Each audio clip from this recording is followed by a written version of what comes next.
Bueno, chicos, si os parece, seguimos. Como os ha gustado tanto, os voy a volver a contar la infección urinaria. No, es broma. Soy la moderadora de esta charla, que ya es un clásico, yo creo, dentro de estas jornadas que ya son 5 años, y es el tema del riesgo cardiovascular, sobre todo centrado en pacientes VIH, ¿vale? Para ello tenemos un dúo también clásico de ponentes, que son la doctora Belén Roig y el doctor Marco Fernández Blest.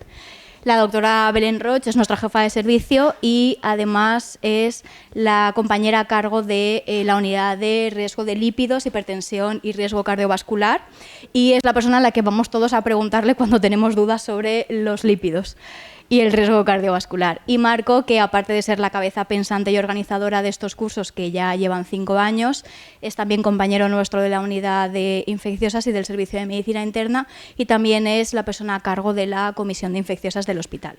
Sin más, yo os paso y os cedo la charla sobre eso, mejorando la situación del riesgo cardiovascular en nuestros pacientes con VIH.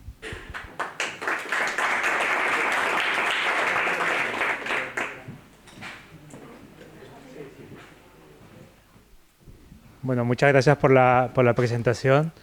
A ver, un poco por hacerlo un poco más dinámico y también cambiar las típicas presentaciones de un solo ponente, en esta vez hemos intentado hacerlo de una forma diferente, en el cual vamos a presentaros un caso clínico real de la consulta nuestra, que la tuvimos que mandar a la unidad de riesgo cardiovascular para optimizar el tratamiento y el control metabólico por el alto riesgo que tenía este paciente. Y hemos aprovechado este caso para explicaros lo que realmente hacemos o lo que realmente deberíamos hacer en estos pacientes y cuánto podemos manejar, cuánto podemos optimizar ese tratamiento cuando tenemos un paciente delante. No tenemos conflicto de intereses. Simplemente para ponerlos en contexto, como introducción, sabemos que los pacientes con VIH se ha convertido en una enfermedad, una infección crónica, en donde los nuevos fármacos antirretrovirales controlan de una forma tan buena la carga viral y mejoran las poblaciones linfocitarias y la función inmunológica, que hace que los pacientes tengan un aumento en la supervivencia y haya una mejora, digamos, en la calidad de vida de estos pacientes. Aún todavía no, digamos, ha llegado esa curva de supervivencia a la de la población general, pero no ha llegado justamente porque hemos visto que en el tiempo hay un aumento en el riesgo cardiovascular de estos pacientes. El control del resto de factores no se ha alcanzado del todo bien. El control lipídico es una necesidad no cubierta, dada la importancia de esta enfermedad en estos pacientes. También hay una serie de peculiaridades que tienen las enfermedades coronarias y la aterosclerosis acelerada en estos pacientes VIH, ya que hay un montón de datos que proceden de múltiples países desarrollados, en donde se estima que la muerte de los pacientes que actualmente están con tratamiento antirretroviral con muy buen control ya se deben por enfermedades no SIDA, y dentro de ellos la enfermedad cardiovascular, la primera causa. Y esto en sí es una interacción de tanto los factores tradicionales, los factores de riesgo tradicionales, como los factores específicos de la propia infección del VIH, como vamos a ver más adelante. Bueno, aquí les he traído, esto es uno de las cohortes más grandes que hay en España de población VIH, en donde se ha visto que la proporción de la mortalidad por causas no SIDA, la primera causa de ellas es la enfermedad cardiovascular. ¿Dale? ¿El puntero? Perdón. Es la enfermedad cardiovascular y, como vemos, es la primera causa de muerte de causa no SIDA, ya que los pacientes con VIH tienen 2 veces más riesgo de desarrollar enfermedad cardiovascular que la población general. Y esto es, ¿por qué es diferente? ¿Por qué el riesgo cardiovascular es diferente en los pacientes con VIH? Bueno, pues se ha visto que es multifactorial realmente. Y multifactorial tanto desde el punto de vista de la propia infección VIH, que incluye la exposición a determinados fármacos antirretrovirales, el alcanzar de forma más rápida o más lenta la supresión virológica y el establecimiento del equilibrio, digamos, inmunológico, para evitar lo que se llama la inmunoactivación persistente y la inflamación crónica en estos pacientes. Siendo estos justamente los predictores de mortalidad en los eventos no SIDA y el desarrollo de la enfermedad cardiovascular, porque tiene altos niveles de marcadores de inflamación severa, como estos, la interleuquina 6, los factores de necrosis tumoral alfa 1 y alfa 2, que están íntimamente relacionados con el desarrollo de la aterosclerosis coronaria en los pacientes VIH. Y también es el propio VIH el que está asociado a complicaciones metabólicas, por diferentes motivos, porque hay un peor control del perfil lipídico, porque hay un aumento en la resistencia de la insulina y porque hay cambios en la composición de la grasa corporal en estos pacientes. Hay fármacos antirretrovirales que específicamente están relacionados con este peor control metabólico, como pueden ser los inhibidores de la proteasa, algunos inhibidores de la tarjeta inversa no análogos como el efavirenz y otros fármacos que pueden estar relacionados con el cambio del perfil lipídico. Aquí vemos la interacción que tienen los factores tradicionales, los factores cardiovasculares tradicionales, como pueden ser la hipertensión, la diabetes, el perfil lipídico y el tabaquismo, que es muchísimo más prevalente, digamos, en la población que vive con VIH que en la población general. Y eso se ha visto también en un modelo conceptual, en los estudios en donde hemos visto que antes de la época del tratamiento antirretroviral de alta acción, la enfermedad cardiovascular tenía una importancia menor que actualmente con los tratamientos modernos. Y esto es por el aumento de la supervivencia y el desarrollo de otros factores que la población VIH está sufriendo actualmente una vez que el VIH está controlado. Hay otras comorbilidades que también están relacionadas con el VIH y disminuyen la esperanza de vida, como pueden ser el desarrollo de esteatohepatitis y la fibrosis hepática, sobre todo en pacientes, en nuestros pacientes VIH, en donde hay también un aumento de la incidencia de la coinfección de otros virus, como el virus de la hepatitis C, que también aumenta la inflamación crónica y desarrolla, digamos, predispone al desarrollo de este tipo de enfermedades, al mal control metabólico, ya que la enfermedad coronaria es cada vez más prevalente. Y les quiero, bueno, aquí les traía un poco la novedad de lo que es el estudio REPRIEV.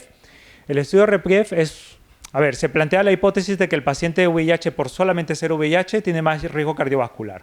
Lo que nos dicen las guías, y lo vamos a desarrollar un poco más a detalle más adelante, es que a todos los pacientes VIH mayores de 40 años les hagamos una escala de valoración de riesgo cardiovascular para saber un poco en qué momento vamos a tratar, digamos, como prevención primaria, lo que es el control lipídico y el resto de comorbilidades cardiovasculares.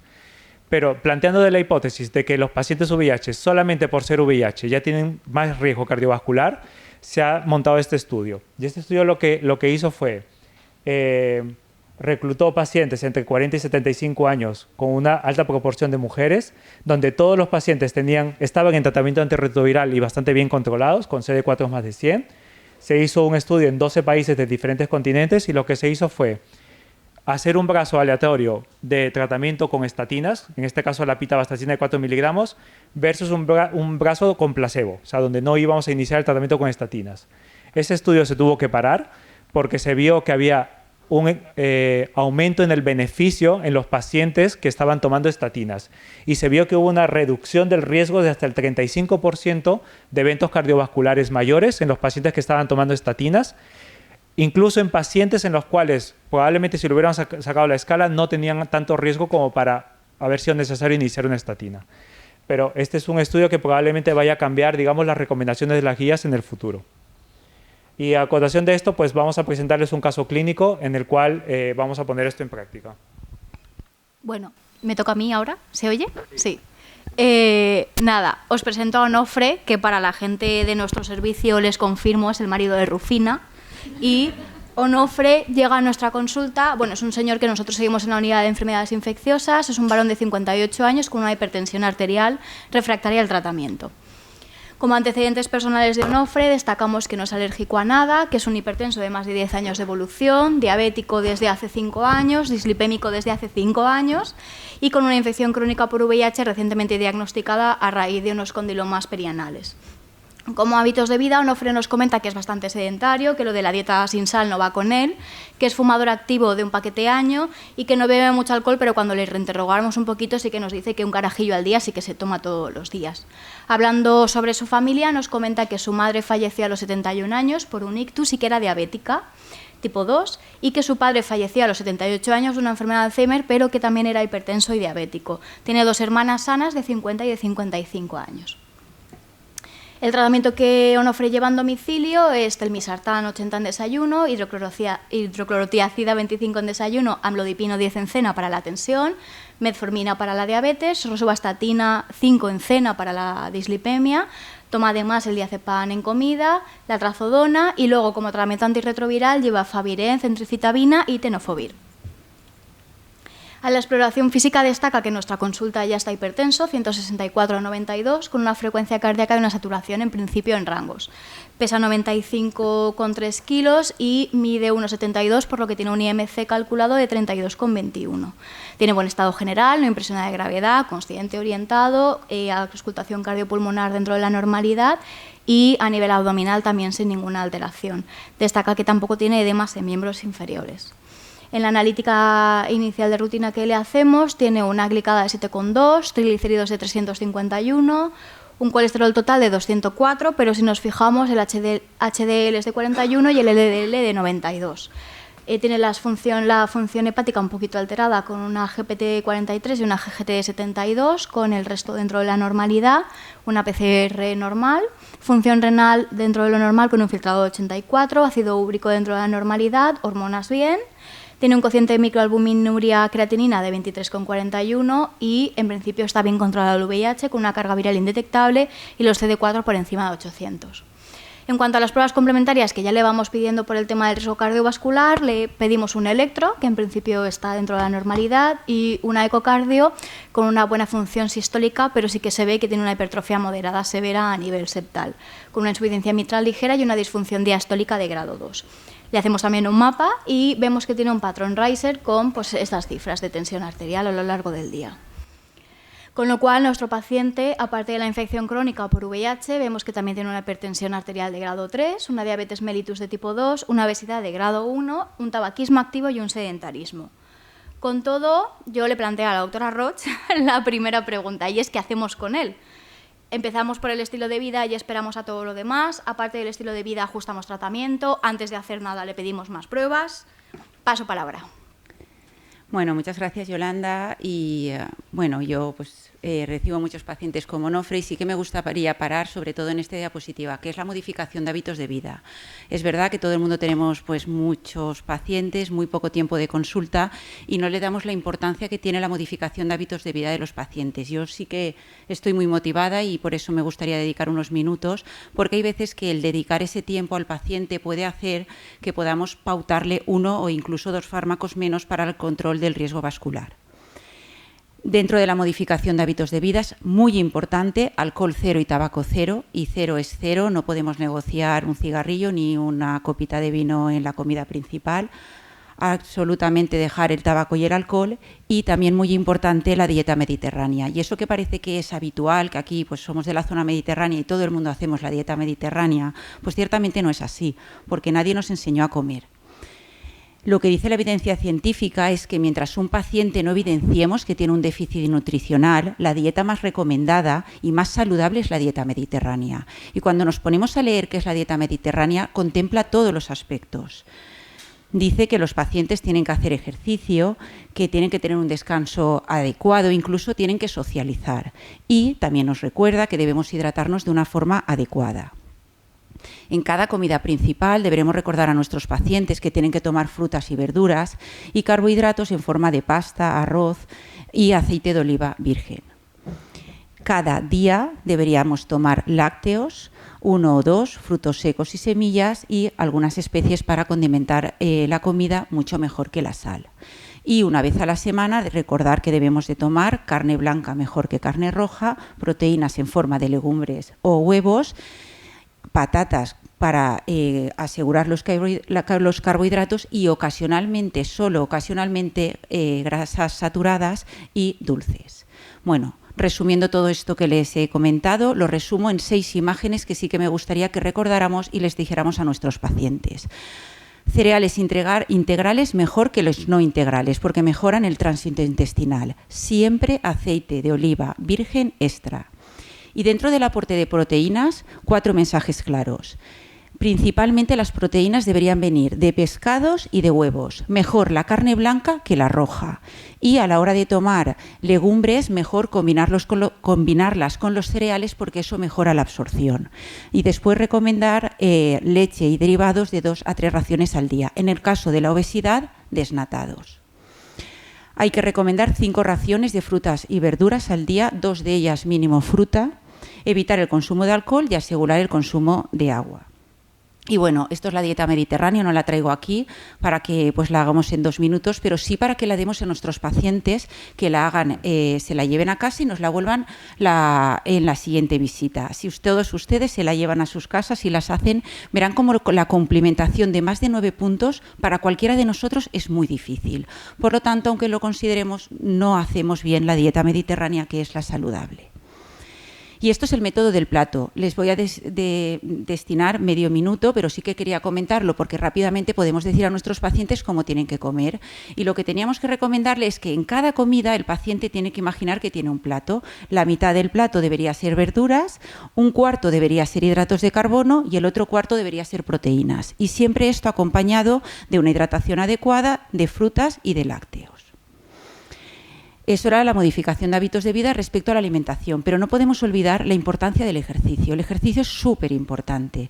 Hasta ahora las últimas guías siempre decían lo del ejercicio aeróbico regular. Haga ejercicio aeróbico regular. Ciertamente tenemos que recomendar ejercicio aeróbico regular, una intensidad moderada de 150 a 300 minutos a la semana o una intensidad vigorosa de 75 a 150. Pero ya las últimas guías que hay sobre medicina del deporte del año 2020 nos dicen que los pacientes con patología cardiovascular también hay que recomendar ejercicios de fuerza. Por lo tanto, muy importante que se lo digamos a nuestros pacientes y que les acompañemos a decidir qué ejercicio pueden hacer. Cada uno tiene pues unos hobbies, unas limitaciones y por eso hay una serie de escalas que nos dicen qué ejercicio puede hacer cada uno. Hay gente que solo podrá jugar a la petanca o jugar al golf y otros podrán incluso llegar a correr un maratón. Debemos de individualizar la prescripción de ejercicio. Por lo tanto, una serie de mensajes claves, recordar que la actividad física es buena para todo, para el corazón, para el cuerpo y para la mente, que cualquier actividad física es mejor que ninguna y más es mejor que menos, toda actividad física cuenta y recordar que el fortalecimiento muscular beneficia a todas las personas. Vale, pues Onofre se ha ido con una carpeta de deberes muy importante que ha prometido que va a hacer, pero vamos a ver si hay algo que nosotros podamos hacer. Viendo su tratamiento antihipertensivo, recordar que lleva Batelmisartán 80, hidroclorotiazida de 25 y amlodipino de 5.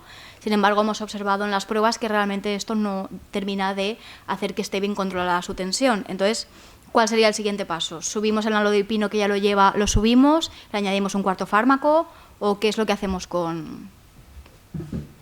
¿Alguien propone algo? Bueno, pues vamos a ver. Esto es lo que dicen las últimas guías de la Sociedad Española de Hipertensión respecto a los objetivos de control de presión arterial. Es importante que sepamos cuál es el objetivo de presión arterial de nuestro paciente, porque dependiendo de lo lejos que estemos de su objetivo, elegiremos una estrategia terapéutica. Lo que dicen las guías es que en aquellos pacientes entre 18 y 65 años, que es el caso de Onofre, independientemente de que, además de diabético, de hipertenso, sea diabético, tenga enfermedad renal crónica, cardiopatía isquémica o ictus, lo que debemos de conseguir es una presión arterial menos de 130, pero por encima de 120, es decir, entre 120 y 130, y de diastólica entre 70 y 90. En el caso de que Onofre ya cumpliera 65 años, el objetivo sería más laxo y de presión arterial sistólica sería entre 130 y 139. Y esto es cómo debemos escalar el tratamiento antihipertensivo. Lo primero que nos dice es que debemos de empezar con un IECA o ARA2 junto con un calcio antagonista o con un diurético y deberíamos ir poco a poco asociando. Nosotros ya hemos encontrado a Onofre con una triple terapia. Llevaba un IECA, llevaba un diurético y llevaba un calcioantagonista. Ciertamente, según la definición de hipertensión resistente, que es llevar más de 3 fármacos a dosis máximas, Rufino no llevaba Rufino, es que... Ya te he liado. Onofre no llevaba los 3 fármacos a dosis máximas. Por lo tanto, tendríamos esa opción de incrementarle dosis. No obstante, en el caso de que alguno de esos fármacos nos diera algún efecto secundario, lo que nos recomiendan las guías como cuarto fármaco es utilizar la espironolactona. Y en el caso de que también tuviéramos algún efecto secundario con la espironolactona, viene prerenona o doxazosina. Vale, pues y ahora pasamos al tratamiento antidiabético. Lo tenemos a Onofre con metformina cada 12 horas. Como ahora están tan de moda, ¿lo pasamos a un GLP-1 o lo pasamos a un inhibidor del SGLT2? ¿Proponéis a alguien del público alguna alternativa diferente? ¿O votáis por alguno de los dos? ¿O dejamos hablar a la doctora? Álvaro dice GLP-1. Un GLP-1 por la obesidad. Bueno, pues vamos a ver qué nos dicen las guías clínicas, que al final pues son las que más razón tienen porque se lo han estudiado todo. Bueno, estas últimas son las guías 2023 de este año. Esto es una publicación que me parece súper interesante, es del grupo de diabetes, obesidad y nutrición de la Sociedad Española de Medicina Interna, y la verdad es que es unas gráficas muy buenas para ayudarnos a decidir. Lo que nos dice es que siempre debemos de confirmar que el paciente es diabético, ver si realmente tiene obesidad, en el caso de Onofre así es.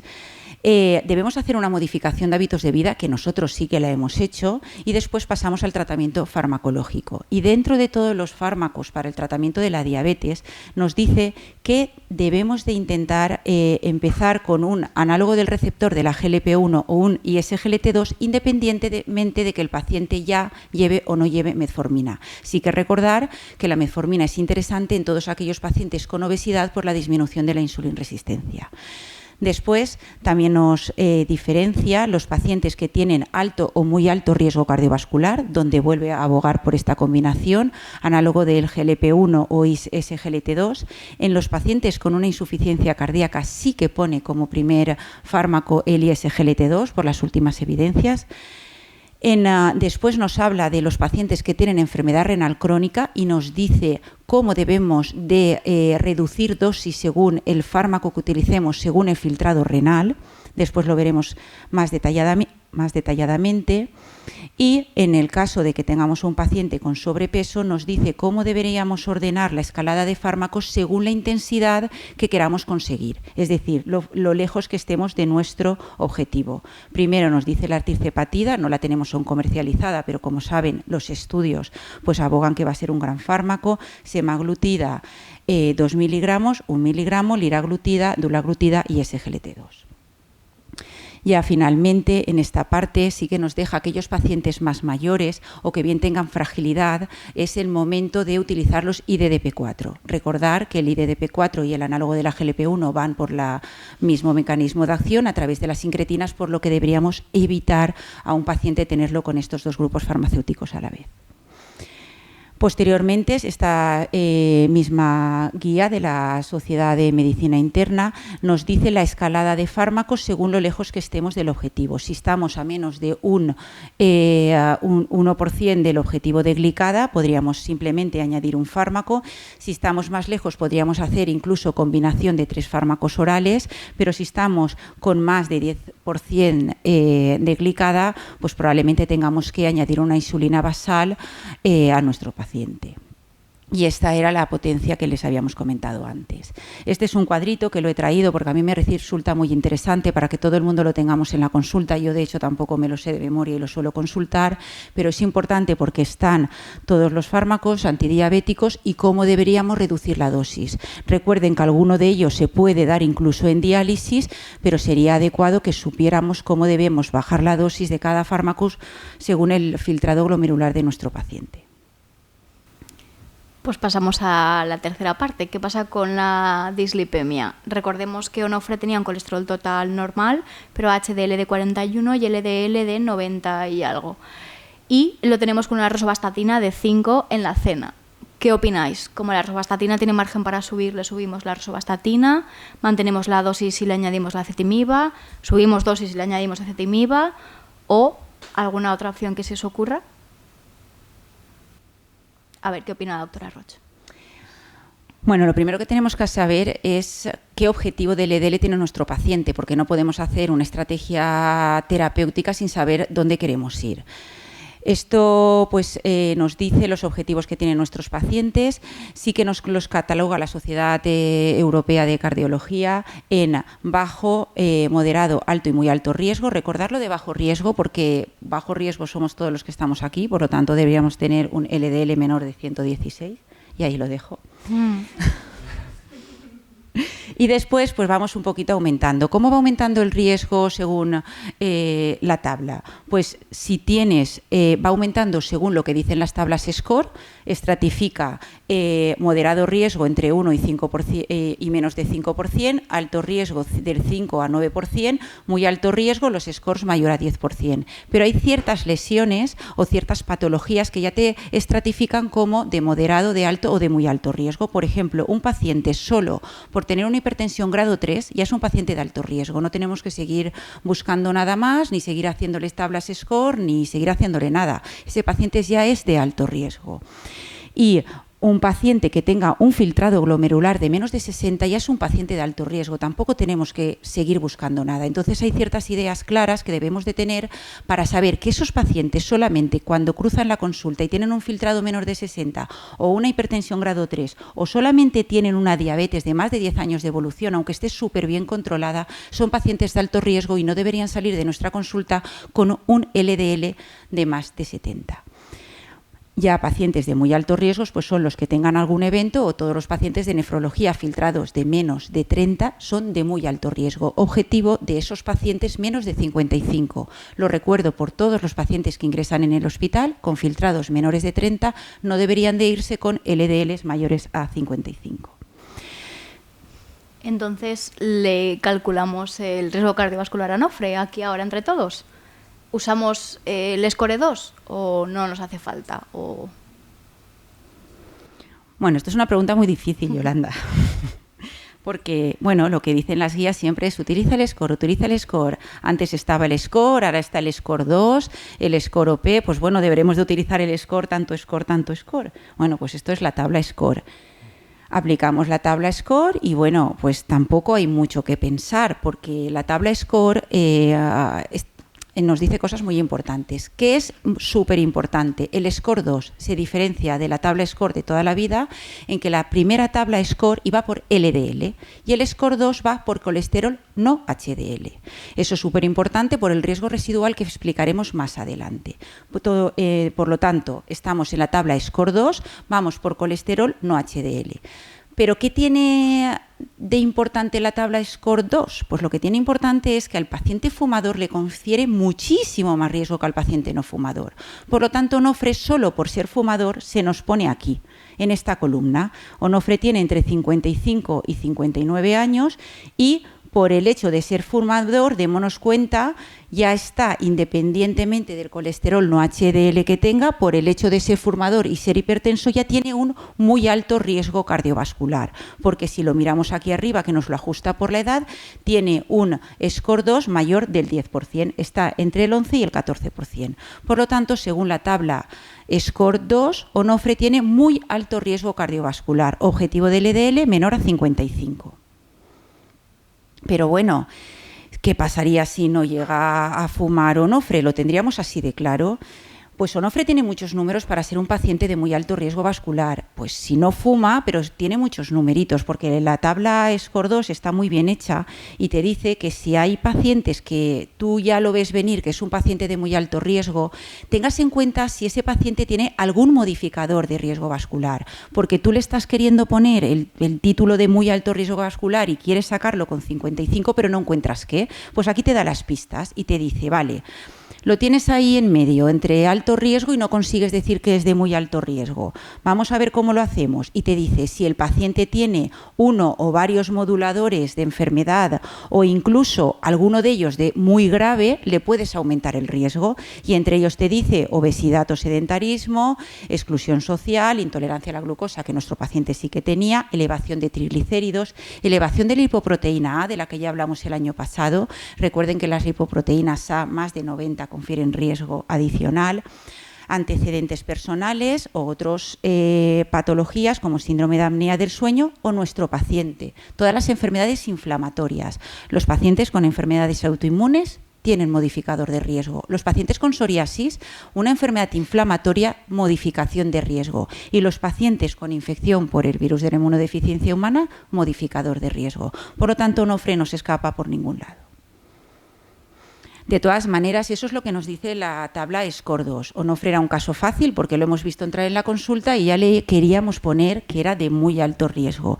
Pero otros muchos pacientes de la consulta de la unidad de enfermedades infecciosas que nos envían a riesgo vascular, no nos es útil la escala SCORE-2 porque no lo ves tan claro.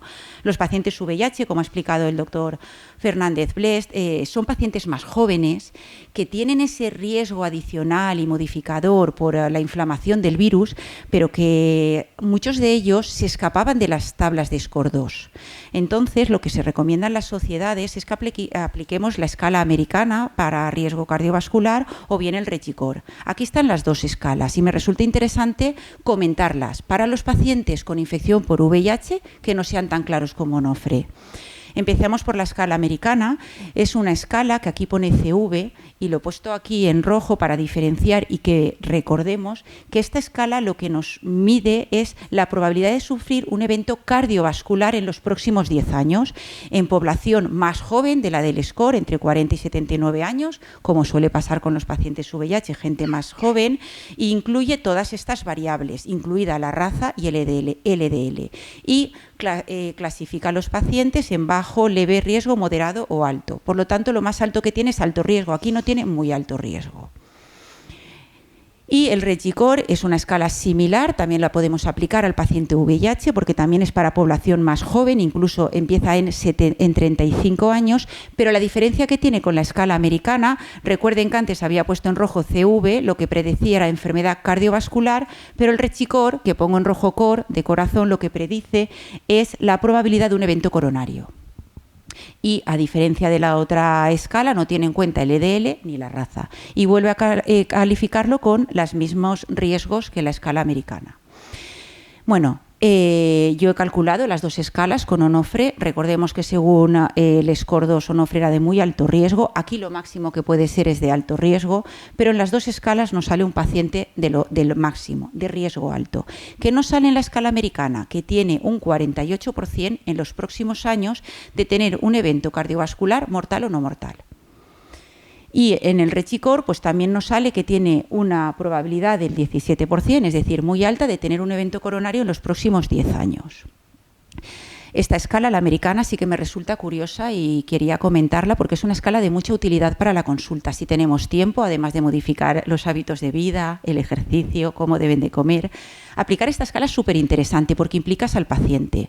Implicas al paciente en el punto que tú le puedes decir, mire, Onofre, a ver, usted tiene un 48% de probabilidad de que no nos veamos de aquí 10 años porque le haya pasado a usted algo. Por lo tanto, a ver, es súper importante lo que le estoy diciendo, porque mire, si usted dejara de fumar, su riesgo, en vez del 48%, bajaría a un 34%. Entonces, tú le estás diciendo al paciente que lo que él va a hacer sí que se va a ver reflejado en su riesgo vascular. Además, si usted se toma las estatinas que yo le estoy dando y que usted me dice que no le sientan bien, su riesgo bajará un 26%. Pero además, si usted complementa todos los fármacos antihipertensivos que yo le estoy dando y usted me hace las trampitas, que no se los toma todos, su riesgo bajará a un 19%. Y por lo tanto, el implicar al paciente y el poderle demostrar que el que él se implique en su tratamiento va a tener un beneficio en su riesgo vascular es muy importante. Además, estas escalas también ayudan a los clínicos porque todo esto que hemos ido explicando de la modificación de hábitos de vida, de dejar de fumar, de cómo manejar la diabetes, de si los antiagregamos o no los antiagregamos, pues también te da una serie de recomendaciones según el riesgo del paciente. Por lo tanto, pues llegado a este punto, yo creo que todo el mundo tenemos claro cuál es el objetivo del EDL de Onofre, ¿no? Es decir, unas guías nos dice alto, otros nos dice muy alto, y Onofre nos dice ya, doctora, pero yo casi estoy, tengo 90. Pues no, la verdad es que no. Es decir, cuando hablamos de riesgo vascular, hablamos de un objetivo de mínimos, a lo mínimo que se tiene que llegar. Este paciente, si nos hemos marcado que es de muy alto riesgo y lo mínimo que tiene que llegar es a 55, pues cuanto más bajo mejor. Si está con 30, mejor. Es decir, no vale que negociemos que está con 56, ni mucho menos con 70, que era el objetivo de alto riesgo. Esto es una tabla que también he traído por si a todo el mundo les interesa, porque los fármacos dan lo que dicen sus fichas técnicas, ¿no? Entonces tampoco les podemos exigir más de lo que pueden dar y por lo tanto deberíamos de conocer qué da cada fármaco. Si nosotros tenemos a Onofre, creo que era con 92 de LDL, pues aquí te dicen en monoterapia las estatinas cuánto pueden bajar el LDL. Te dice que todas estas estatinas, incluido el ácido bempedoico, que como saben ya está comercializado, no entra en seguridad social, pero sí que está comercializado y sí que se ha demostrado disminución de riesgo cardiovascular, pues bajarían hasta un 30% el LDL. Si necesitamos una moderada intensidad, que es el caso de Onofre, tenía una rosuvastatina 5, todas estas estatinas, incluso en combinación con ezetimibe, nos dan esto. Pero si nosotros necesitamos aumentar el grado de terapia, tenemos que plantearnos si subimos la rosuvastatina a 10, a mí no me parece muy inteligente porque está en la misma columna, por lo tanto, rosuvastatina 5, rosuvastatina 10, bajará un poco el porcentaje, pero seguimos estando en una intensidad moderada y hemos quedado que Onofre es de muy alto riesgo y por lo tanto tenemos obligatoriamente que cambiar de columna, obligatoriamente deberíamos subir la dosis de estatina y añadirle un ezetimibe. En el caso de que no lo consiguiéramos, tendríamos que volver a cambiar de columna, en este caso se puede pues optar por una terapia combinada oral o subcutánea con un inhibidor de la PCSK9 o incluso podríamos hacer una triple terapia oral asociando el bempedoico. Por lo tanto, importante esta tabla que sí que me parece que nos dice dónde estamos y dónde queremos llegar según la columna que tenemos que ir avanzando. Y esto es otra cosa que a veces yo sí que le he comentado en el servicio, pero me ha gustado traerla aquí para todo el mundo. Y es que a veces es mejor asociar que intentar obsesionarnos en aumentar la dosis. Las estatinas, cada vez que doblamos la dosis, lo que hacemos es disminuir un 6% el LDL, mientras que si asociamos el ezetimibe lo disminuimos un 25%. Por lo tanto, a veces miremos dónde queremos llegar para saber el porcentaje que necesitamos y saber si lo que necesitamos es doblar la dosis o bien necesitamos añadir un ezetimibe para bajar directamente un 25% manteniendo la dosis de estatinas y evitando efectos secundarios. Bueno, pues la doctora ha dejado a Onofre como nuevo. Vamos a ver qué opina Marco al respecto del tratamiento antirretroviral. Recordemos que el paciente inicialmente llevaba Favirenz, Entrecitavina y Tenofovir y después, posteriormente, fue modificado ese tratamiento antirretroviral a el Vitegravir, Covicistat, Entrecitavina y Tenofovir. Y la pregunta para Marco es ¿qué más podríamos hacer aparte de ese cambio? Bueno, aparte de todos los cambios que ha hecho la doctora Roig, que ya lo ha dejado bastante bien controlado, sí que es verdad que tenemos que tomar en cuenta una cosa, que se pueden hacer cambios en el tratamiento antirretroviral siempre que se cumpla la primera condición. El tratamiento antirretroviral tiene la obligación de alcanzar la máxima y más duradera supresión viral de la carga viral plasmática, con lo que vamos a intentar es restablecer y mejorar la función inmunológica. Con esto vamos a reducir la mortalidad asociada a la replicación, o sea, asociada propiamente a la replicación del VIH que genera toda esta inmunoactivación y inflamación persistente y vamos a aumentar la supervivencia y prevenir la transmisión del VIH. Este es el objetivo fundamental del tratamiento antirretroviral y se tiene que cumplir. Y tenemos que escoger el tratamiento antirretroviral que me cumple esa condición. ¿Qué nos recomiendan las guías? Pues una triple terapia que combine tenofovir con otro fármaco, con un inhibidor de la integrasa, es lo que nos recomienda actualmente de forma general. Sin embargo, hay que tomar en cuenta que tenemos muchas otras opciones y según en qué paciente tenemos delante, podemos ajustar o precisar un poco más el tratamiento antirretroviral. Tenemos que tomar en cuenta que, pues, según qué fármaco antirretroviral escojamos, hay algunos que van a mejorar el manejo de las comorbilidades.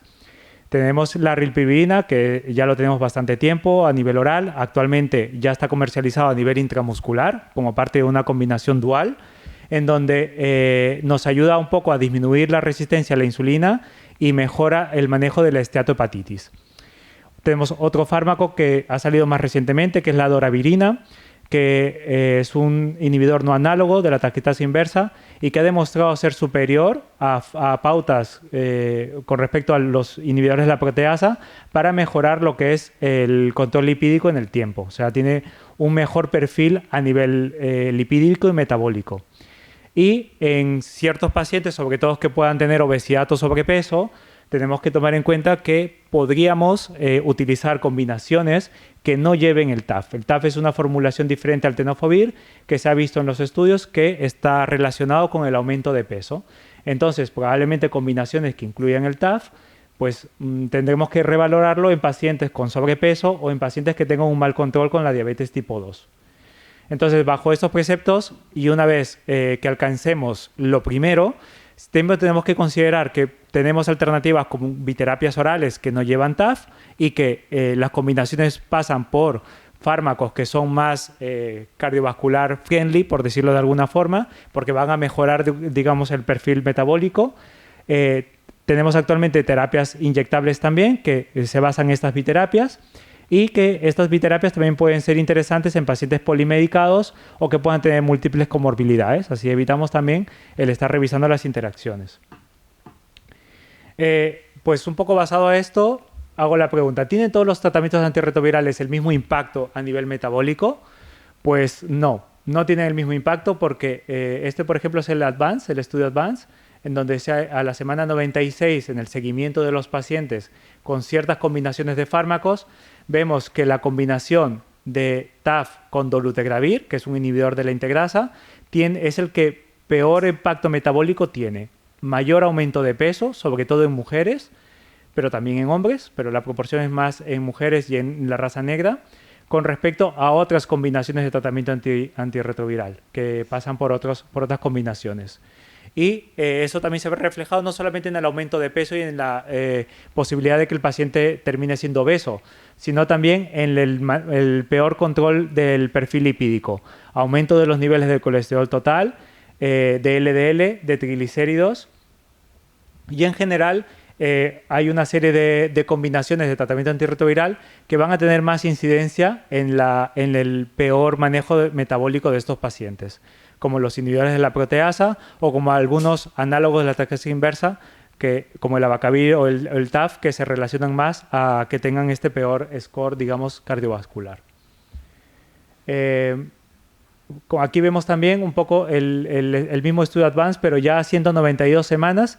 ¿Qué nos quiere decir esto? Que el aumento de peso no es al inicio del cambio, sino que se mantiene con el tiempo. O sea, no solamente vamos a esperar que este aumento de peso se da una vez iniciado este tratamiento antirretroviral y luego se mantiene así, sino que vemos que en el tiempo y se mantiene exponencialmente durante el tratamiento, el aumento de peso continúa con combinaciones que pasan por el uso de TAF, por ejemplo. ¿Vale? Tanto en hombres como en mujeres. Y lo que nos dice el estudio Advance a las 192 semanas es que el grupo que llevaba la combinación de TAF con dolutegravir presentó un mayor aumento de peso con el riesgo de desarrollo de síndrome metabólico y obesidad clínica. Y esto se va a dar en particular especial poblaciones como las mujeres, en donde también se ve un aumento, digamos, proporcionalmente más elevado que en los hombres. ¿Vale? Como vemos aquí. En la rama de mujeres o en la rama de hombres, este aumento de peso es mayor. ¿Qué nos dicen las guías? Las guías de tratamiento antirretroviral. Pues en cuestión de manejo del riesgo cardiovascular nos recomiendan que utilicemos las escalas que están aprobadas para la población general en pacientes que viven con VIH entre los 40 y los 75 años. Como les he comentado anteriormente con el estudio REPRIV que se ha presentado recientemente en el GESIDA de este año, eso vaya a cambiar. Eso vaya a cambiar la tendencia de las guías, porque ahora lo que nos dicen es que iniciemos estatinas cuando el paciente tiene un riesgo calculado de más de 7,5%. Tanto en las guías españolas como en las guías europeas nos recomiendan lo mismo, ¿vale? Que tengamos que fijar un digamos, un objetivo terapéutico del LDL y a partir de ahí prescribir pues, las estatinas para mejorar el perfil metabólico. También nos recomiendan que tomemos en cuenta los otros factores de riesgo cardiovascular, como es la hipertensión, según la escala de riesgo que tenga, como ha dicho la doctora Roche, menos de 130 y menos de 80 la diastólica, y fijarnos también objetivos de hemoglobina glicosilada en pacientes diabéticos, en donde tengamos que cumplir los otros requisitos, que es la dieta y el ejercicio y pues, los cambios en el hábitos de vida. Bueno, entonces al final parece ser que, bueno, le vamos a dar de alta de esta consulta a Onofre. Hemos decidido aumentar la dosis de amlodipino a 10 por la noche, dado que estamos muy lejos del objetivo. Recuerden el mapa que tenía, estamos muy lejos del objetivo. No es suficiente con aumentar la dosis de un fármaco. Tenemos que poner 2 fármacos porque no íbamos a llegar a objetivos. Le hemos ido al cuarto escalón y hemos añadido una espironolactona en la comida. Además, hemos añadido un análogo de la GLP-1. Tenemos la suerte de que pues, tiene obesidad y lo tenemos financiado. Un aumento progresivo de semaglutida 0,25, 0,5 y 1 miligramo semanal, y directamente pues hemos subido la dosis de rosuvastatina y hemos añadido un ezetimibe porque también estábamos muy lejos del objetivo que pretendíamos. Por lo tanto, pues hemos hecho doble tratamiento para la tensión, doble tratamiento para el colesterol y el cambio de tratamiento antirretroviral que ha comentado el doctor Fernández Blest. Le hemos dado cita en 8 semanas a ver cómo va Onofre. ¿Alguna prueba complementaria? Bueno, pues para la siguiente visita le hemos pedido un análisis de sangre y de orina y bueno, le hemos pedido una polisomnografía nocturna. ¿Por qué le hemos pedido una polisomnografía nocturna? Porque nos hemos fijado que nuestros compañeros de la unidad de enfermedades infecciosas, pues muy avispados, le habían pedido un mapa al paciente antes de enviárnoslo a la consulta de alto riesgo y ese mapa tenía un patrón Reiser. Los patrones Reiser nos tienen que hacer sospechar que ese paciente tiene un problema durante el sueño y por eso le sube la tensión por la noche. A veces son problemas de próstata, pero te lo suele referir el paciente, y cuando son problemas de insomnio te lo suele referir la esposa, que dice, él dormirá pero yo no puedo dormir porque no deja de roncar. Por lo tanto, una polisomnografía nocturna nos puede ayudar a buscar una síndrome de apnea del sueño, que es una de las causas que aumenta la hipertensión nocturna y con ello el riesgo vascular del paciente. Y después recordemos esas transaminasas alteradas, y por lo tanto probablemente este paciente que estaba a un objetivo tan lejos de su objetivo lipídico probablemente tenga una esteatosis hepática. También tendríamos que verlo, recordemos que era un modificador de riesgo, así como pedirle un Doppler renal, porque un paciente con una hipertensión resistente o bien refractaria más de 5, resistente más de 3 fármacos, tenemos que descartar que haya un problema renal. Aquí están los patrones de tensión, que quería un poquito repasarlos. El patrón de hiperextremo, cuando la tensión baja más del 20% por la noche. El patrón diper, cuando baja entre un 10 y un 20%. Eso es lo fisiológico, lo de que deberíamos tener todo el mundo y mejora el perfil vascular de los pacientes. Patrón no diper, cuando no se produce ese descenso del 10% fisiológico. Y patrón Reiser, cuando no hay descenso o hay un aumento, como era nuestro paciente. Por lo tanto, aquí tenemos a Onofre. Y estos son pues, las causas de hipertensión resistente. Nuestros pacientes, bueno, pues una vez las hemos leído todas, tenemos que ver lo de la complementación terapéutica, que haga un correcto AMPA en casa y, bueno, pues como hemos comentado, descartar las causas de hipertensión secundaria, por eso le hemos pedido un Doppler renal y recordemos siempre lo de la apnea del sueño. Paciente con obesidad, pues se le puede pasar la escala de Epworth, pero la mayoría tienen una apnea del sueño y ventilar a estos pacientes por la noche mejora mucho su riesgo cardiovascular. Aquí también tenemos cuáles son los signos y síntomas que siempre tenemos que tener presentes en las consultas para ver y ponernos en sobreaviso que ese paciente puede tener una hipertensión por alguna de estas causas. En nuestro paciente pues está la hipersomnia, los ronquidos y la apnea del sueño y las drogas de abuso. Repasémoslas siempre, incluida la Regaliz, que aquí pues la gente que va a ver al Valencia a veces lleva Regaliz encima y es una de las causas de hipertensión arterial y muchas veces pues no las diagnosticamos. También comen muchos quicos y eso también sube la tensión. Bueno, pues este era Onofre y 8 semanas después, cuando vuelve a ver a la doctora Roche, este es Onofre. Su esposa está encantada con la doctora Roche y vamos a ver, más allá de la pérdida de peso que ya podemos ver en el paciente, qué más cambios ha habido. Nos cuenta que se ha tomado muy en serio todas las indicaciones que tenía en la carpetita y que le contamos en la consulta, que sale todos los días a caminar 1 hora, que ya lo hemos convencido del tema de la dieta sin sal, ha dejado el alcohol, fuma menos, pero sigue fumando, y lo único que refiere que empiezan a dolerle los pezones y se le han hinchado los pies.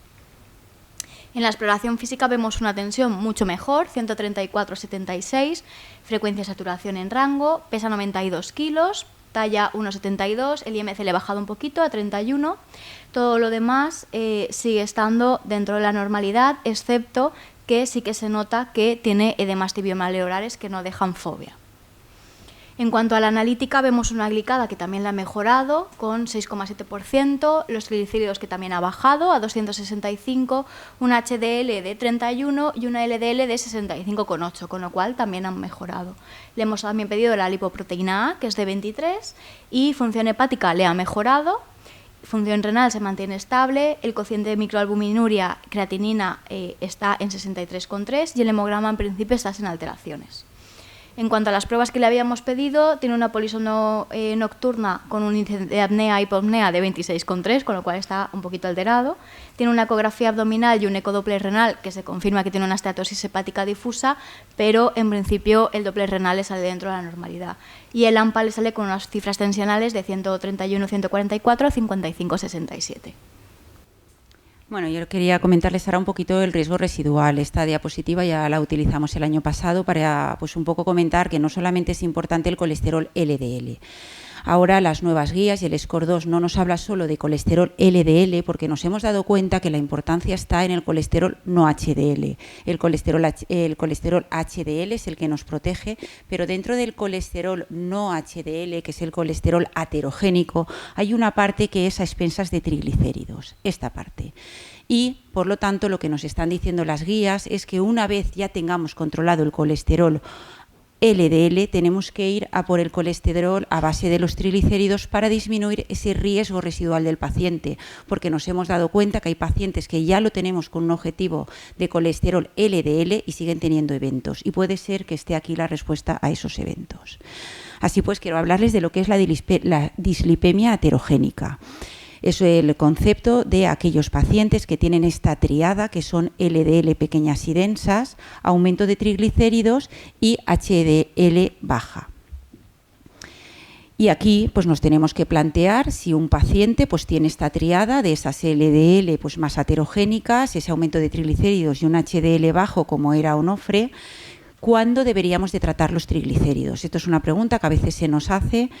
A ver, lo que nos dicen los estándares de la Sociedad Española de Arteriosclerosis es que lo primero es conseguir el colesterol LDL, independientemente de que ese paciente tenga más altos los triglicéridos. Objetivo número 1, colesterol LDL. Y cuando hayamos conseguido el objetivo del colesterol LDL es cuando tenemos que empezar a fijarnos con los triglicéridos, siempre y cuando no tenga una hipertrigliceridemia severa, más de 1000, o una moderada con algún otro factor que sería más de 500. Pero cuando tiene menos de 500, primer objetivo LDL.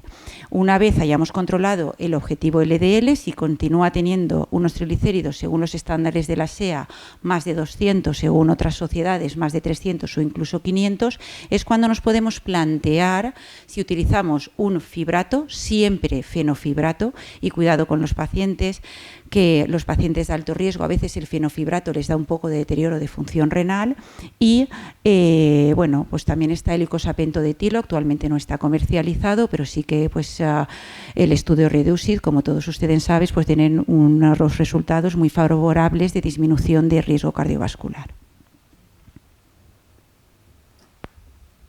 ¿Y qué dicen las guías de VIH? Bueno, recordar que el paciente llevaba tratamiento con efavirenz, tenofovir y entrecititabina, lo digo, esa es la tripla, es una de las medicaciones, una de las primeras que salió en pastilla única, y luego en la consulta de infecciosas el compañero le cambió a otra combinación que incluía con TAF. Se cambió el TDF por TAF, que era lo que habían puesto en la diapositiva anterior, porque era un paciente mayor de 40 años y tenía muchísimo riesgo de osteoporosis y daño renal a largo plazo. Entonces se le puso esa combinación, cuyo nombre es Ergemboya, y estando con este tratamiento es cuando se pasó a la consulta de riesgo cardiovascular. Entonces, tomando en cuenta lo que acabamos de hacer, se le tuvo que cambiar el tratamiento antirretroviral también, aparte de todas las modificaciones que hemos comentado, en parte porque teníamos que escoger un tratamiento pues, que sea más óptimo para ese sobrepeso, para ese mal control de la dislipidemia y ese aumento de peso que ese paciente estaba teniendo. Aquí les traigo una diapositiva donde se ha visto pues, que el tratamiento antirretroviral está relacionado con el aumento de peso, pero no igual en todas las líneas de tratamiento. De forma general, todos los pacientes que se les cambia de TDF a TAF, como fue en este paciente, van a tener un pronunciado incremento de peso que, como les dije en la diapositiva anterior, se mantiene en el tiempo. No es que aumentan de peso y se estabiliza, sino que aumentan de peso progresivamente mientras continúe con ese tratamiento. Ese aumento de peso es mayor si le asociamos un fármaco como un inhibidor de la integrasa, en este caso el dolutegravir, que va a hacer más que ese aumento de peso sea más acentuado. En el caso del Genvoya llevaba otro inhibidor de la integrasa con un potenciador, que es este de aquí, esta combinación de aquí, la primera, y vemos que también está relacionado con este aumento de peso. Por lo tanto, pues hay alternativas en los tratamientos antirretrovirales que nos pueden ayudar a mejorar el control metabólico. Aquí les traigo un estudio que se hizo con una biterapia, que es el dolutegravir con la rilpivirina. Como les he dicho, son fármacos, sobre todo la rilpivirina, más neutros en cuanto al control metabólico, y se ve reflejado en este estudio que a nivel basal, a nivel de la semana 48, a nivel de la semana 11 de tratamiento, no hubo diferencias en el cambio del ratio de colesterol total con colesterol HDL. Y otro de las alternativas que podemos tener es la combinación con doravirina, que también es un fármaco que tiene muy buenos resultados a nivel metabólico, porque se ha visto que si lo cambiamos, sobre todo, este estudio se hizo de pacientes que pasaban de terapias que tenían inhibidores de la proteasa y se pasaba a fármacos que incluían este tratamiento. Y veíamos un descenso, digamos, de los niveles de triglicéridos y colesterol total tras haber realizado ese cambio. Y otro detalle es que es muy importante porque en las guías nos lo pone, el tratamiento antirretroviral en los pacientes que se diagnostican de VIH tiene que ser iniciado inmediatamente. Las guías nos ponen lo más pronto posible. Lo más pronto posible es prácticamente en la primera consulta, y aquí les traigo un estudio en el cual ese impacto de mejorar la supervivencia y alcanzar antes el control virológico del VIH al iniciar inmediatamente el tratamiento también se ve reflejado en la mejora en el control metabólico con el tiempo. Aquí se hizo un estudio en el cual se iniciaba, en este caso, regímenes basados con dolutegravir de inicio inmediato o de inicio diferido. Y vemos que en el tiempo los pacientes en el grupo de inicio inmediato tenían un mejor o un descenso, digamos, de los niveles de colesterol total, triglicéridos y LDL con respecto a los pacientes que tenían un inicio diferido. O sea, que también es importante el inicio rápido del tratamiento antirretroviral. Entonces, como conclusiones, en los pacientes que tenemos nosotros en la consulta, que la infección VIH se considera un factor modificador de riesgo. Los pacientes VIH, solamente por ser VIH, ya son pacientes que tienen un riesgo adicional a la población general, y eso aún incluidos pacientes que estén bien tratados y con la carga viral suprimida. Y esto es porque la propia infección por el VIH produce una aterosclerosis acelerada y un cambio en el perfil lipídico que, sumado a la interacción de los otros factores que también tienen mayor incidencia en la población VIH, hace que el control metabólico sea peor.